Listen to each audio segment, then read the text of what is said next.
सभी स्नेही जनों एवं सुधी साधकों को सादर वंदे। जय श्री कृष्ण। श्रीमद् भगवद गीता अध्याय 5 कर्म संन्यास योग और आज का श्लोक है श्लोक संख्या 26। आइए इसका पठन वाचन करें और फिर इसके सरल सार और भाव को जानने समझने का प्रयत्न करते हैं।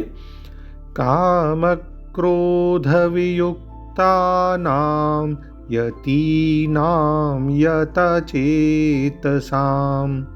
अभितो ब्रह्म निर्वाणं वर्तते विदितात्मनाम्।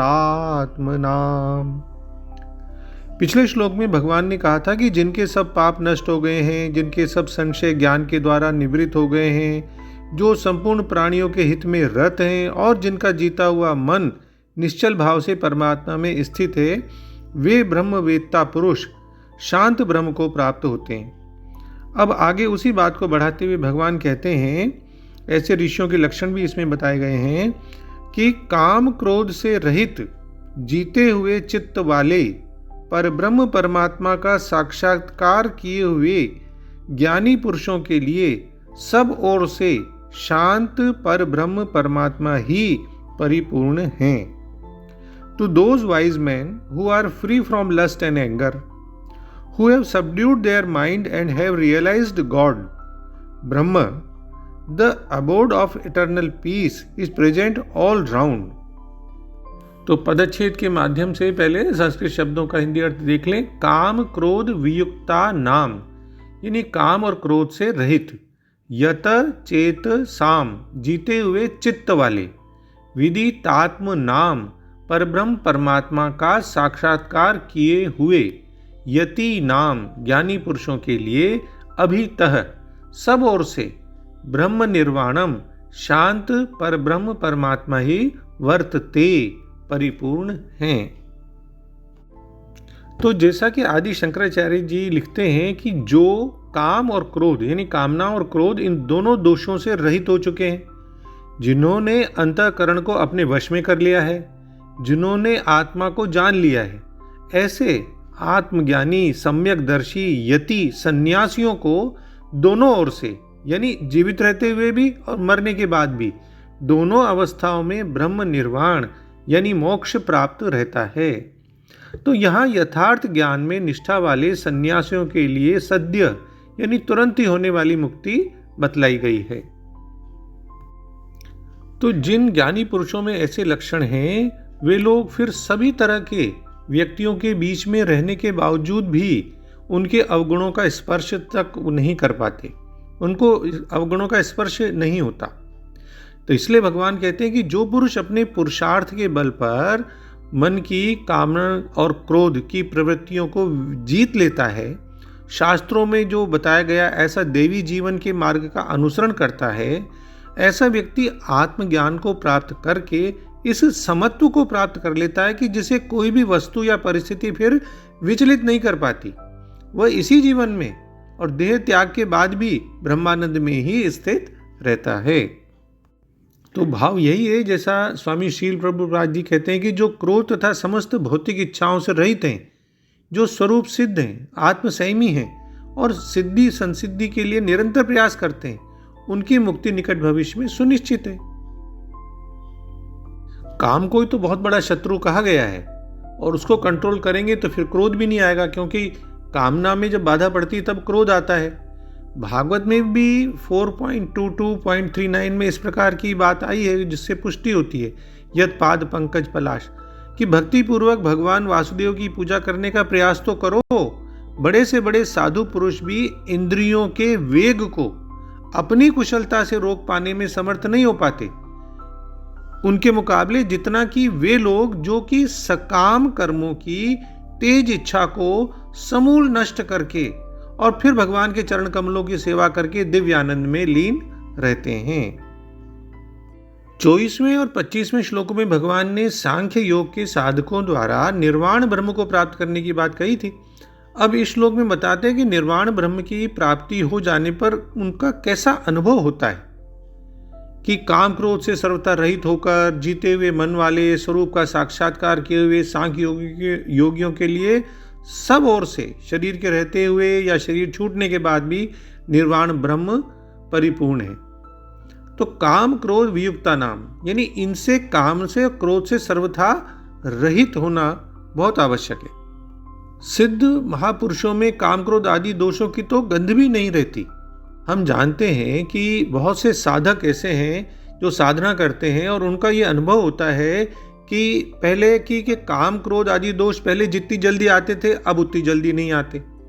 दूसरा, पहले जितने वेग से आते थे उतने वेग से अब नहीं आते। और तीसरा, पहले जितनी देर तक काम क्रोध ठहरते थे उतनी देर तक अब नहीं ठहरते। तो यानी धीरे धीरे साधना के द्वारा काम क्रोध से पूरी तरह रहित हुआ जा सकता है। और इसीलिए यत चेतसाम, यानी महापुरुष जो कहलाए जाते हैं उनका मन फिर स्वतः ही वश में आ जाता है।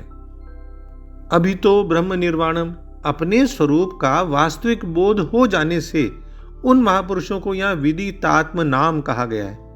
मतलब है कि जिस उद्देश्य को लेकर के मनुष्य जन्म हुआ था उसकी सार्थकता उन्होंने प्राप्त कर ली है। और इसलिए विभिन्न क्रियाएं करते हुए भी उन महापुरुषों की स्थिति निरंतर एक ब्रह्म में ही रहती है। तो और सरल भाषा में इस श्लोक का भाव देखें तो ऐसे सन्यासी भी जो सतत प्रयास से क्रोध और काम वासनाओं पर विजय पा लेते हैं और जो अपने मन को वश में कर आत्मलीन हो जाते हैं, वे भी माया के बंधनों से मुक्त हो जाते हैं। इसी अध्याय के दूसरे श्लोक में भगवान ने कहा था कि कर्मयोग अधिकतर लोगों के लिए सरल मार्ग है और इसीलिए भगवान श्री कृष्ण द्वारा अर्जुन को भी इसका अनुसरण करने की अनुशंसा की गई थी। ठीक है, फिर भी कुछ लोग हैं जो वास्तव में संसार से विरक्त हो जाते हैं, उनके लिए कर्म संन्यास भी ठीक है, उपयुक्त है। एक लाभ इसका यह भी है कि इसमें समय और उनकी जो एनर्जी है वो सारी की सारी सांसारिक कर्तव्यों के प्रति नहीं लगानी पड़ती उनको, और व्यक्ति अपने आध्यात्मिक अभ्यास के लिए, उन्नति के लिए पूर्ण रूप से प्रतिबद्ध हो सकता है। तो भगवान श्री कृष्ण कहते हैं कि ऐसे सच्चे सन्यासी हैं तो फिर आध्यात्मिक क्षेत्र में तीव्रता से प्रगति करते हैं, अनंत शांति को प्राप्त करते हैं, कामनाओं और क्रोध से रहित हो जाते हैं, उनको वश में कर लेते हैं उनसे, तथा मन को भी वश में करके फिर वे इस लोक और परलोक दोनों में परम शांति प्राप्त करते हैं। देखिए, शांति जो है ना वो बाहरी परिस्थितियों पर निर्भर नहीं होती, क्योंकि ये तो मन, बुद्धि और इंद्रियों की शुद्धि का विषय है, उससे आती है ये तो शांति। तो सन्यासी अपने मन और विचारों को भीतर की ओर मोड़ लेते हैं और फिर शांति के महासागर में गोता लगाते हैं। ऐसा करने से बाहरी परिस्थितियां उन्हें ज्यादा प्रभावित नहीं करती, वो तो उदासीन हो जाते हैं बाह्य परिस्थितियों के प्रति, और फिर ऐसे सुव्यवस्थित शुद्ध अंतःकरण के साथ वे सर्वत्र उसी शांति का अनुभव करते हैं और इस संसार में से भी मुक्त हो जाते हैं। इसलिए भगवान समझा रहे हैं यहाँ कि जो आत्मसंयमी ऋषि इच्छा और क्रोध से मुक्त हैं, जिन्होंने विचारों को नियंत्रित कर लिया है, आत्मा का साक्षात्कार कर लिया, उनके लिए सभी ओर से पूर्ण स्वतंत्रता, शांति विद्यमान है। यहाँ 3 ऋषि के महत्वपूर्ण गुण बताए गए। पहला, इच्छा और क्रोध का त्याग, वासना क्षय यानी। दूसरा, मन का नियंत्रण। तीसरा, आत्मा का ज्ञान, तत्व ज्ञान। तो तीनों गुणों से युक्त ऋषि हर समय, हर स्थान पर, हर परिस्थिति में परम स्वतंत्रता, शांति, इसका आनंद भोगता है। और ऐसे महापुरुष को यति कहा गया है, वो ज्ञानी व्यक्ति जो किसी महान आदर्श के लिए अपना सर्वस्व त्याग देता है। और आत्मा तो शुद्ध और पूर्ण है, तो उसका निरंतर अगर ध्यान करेंगे तो धीरे धीरे मन जो है अपने बुरे संस्कारों से शुद्ध हो जाएगा। अशुद्ध मन होता है वही सांसारिक वासनाओं में, कामनाओं में, सांसारिक विषयों में भटकता रहता है, उसी में उसको जो है आकर्षण नजर आता है, आसक्ति नजर आती है। लेकिन शुद्ध मन वो तो सभी को आत्मा के रूप में ही देखता है, आत्मौपम्येन सर्वत्र। तो भक्त होता है वो तो संसार को भगवान के रूप में देखता है, वासुदेव सर्वमिति। इसलिए मन को शुद्ध करना चाहिए और जो इसके परे है उसे जानकर इसे नियंत्रण में रखना चाहिए। और आत्मज्ञान का तात्पर्य मनुष्य के वास्तविक स्वरूप की गहन जांच पड़ताल से। इस प्रकार की आंतरिक जांच पड़ताल करते रहना चाहिए, तभी व्यक्ति ये समझ जाता है कि वह शरीर, इंद्रियां, मन और बुद्धि नहीं है, वह तो एक आत्मा है और यही तो शुद्ध ज्ञान है। और यह तो हम पहले ही देख चुके हैं कि जब मनुष्य ब्रह्म स्थिति प्राप्त कर लेता है तो वह पुनः मोह में नहीं पड़ता। अतः यह कहा गया है कि जो मनुष्य ब्रह्म निर्वाण प्राप्त कर लेता है वह फिर हर समय, हर स्थान पर, हर परिस्थिति में पूर्ण शांति, स्वतंत्रता, आनंद की स्थिति में रहता है। वह शरीर धारण करने या त्यागने पर मुक्त हो जाता है। तो अंत में हम डॉक्टर राधाकृष्णन जी के सरल शब्दों में इसका भाव अर्थ दोबारा देख लेते हैं कि जिन तपस्वी आत्माओं ने, यतियों ने अपने आप को अच्छा और इच्छा और क्रोध से मुक्त कर लिया है, जिन्होंने अपने मन को वश में कर लिया है और जिन्होंने आत्मा को जान लिया है, परमात्मा का परम आनंद यानी ब्रह्म निर्वाण उनके निकट ही विद्यमान रहता है। वे आत्मा की चेतना में जीवित रहते हैं।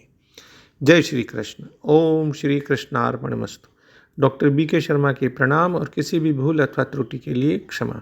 सर्वे भवन्तु सुखिनः, सर्वे सन्तु निरामया।